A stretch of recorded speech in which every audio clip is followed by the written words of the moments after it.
Dans 2 semaines, des milliers d'athlètes juifs venus du monde entier débarquent en Israël pour participer aux Maccabiades, les Jeux olympiques juifs. Mais ce qui se joue dans cette compétition de sport, c'est plus que du sport. C'est à mon sens une décision hautement romanesque, une décision digne d'un certain Spider-Man. L'idée des Maccabiades naît en 1912 dans la tête de Yosef Yekutieli, un adolescent de 15 ans, originaire de Russie et installé en Palestine mandataire. Il imagine des Jeux mondiaux pour les athlètes juifs et passe les 10 années suivantes à traduire cette idée en projet concret. En 1928, Yekutieli présente sa proposition au Fonds national juif en espérant que les Jeux soient organisés pour le 1800e anniversaire de la rébellion de Bar Korba, la révolte juive contre les Romains. Reste alors à obtenir la participation des communautés juives du monde. 2 délégations quittent Tel Aviv pour promouvoir les futurs Jeux.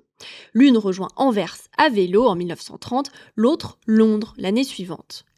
La première Maccabia se tient finalement du 28 mars au 6 avril 1932 et l'événement rencontre un succès qui assure sa pérennité.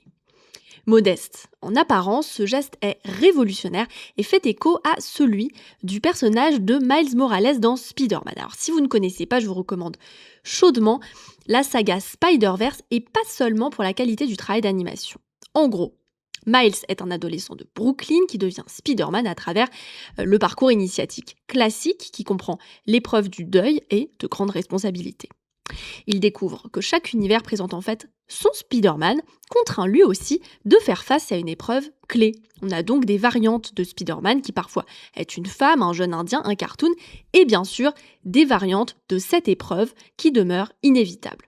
C'est dans le second volume que Miles prend conscience de ça, c'est-à-dire du poids du canon, de la suite d'événements que chaque version de Spider-Man est appelée à vivre. La tragédie n'est pas un accident, elle est structurelle, nécessaire. C'est elle qui forge le héros.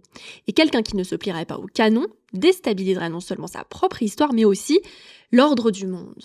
Miles le refuse, et le film s'arrête sur cette prise de décision inédite. Maintenant, des gens qui, à chaque génération, éprouvent un drame, comme si c'était un fait structurel, moi, personnellement, ça me fait légèrement penser à l'histoire juive.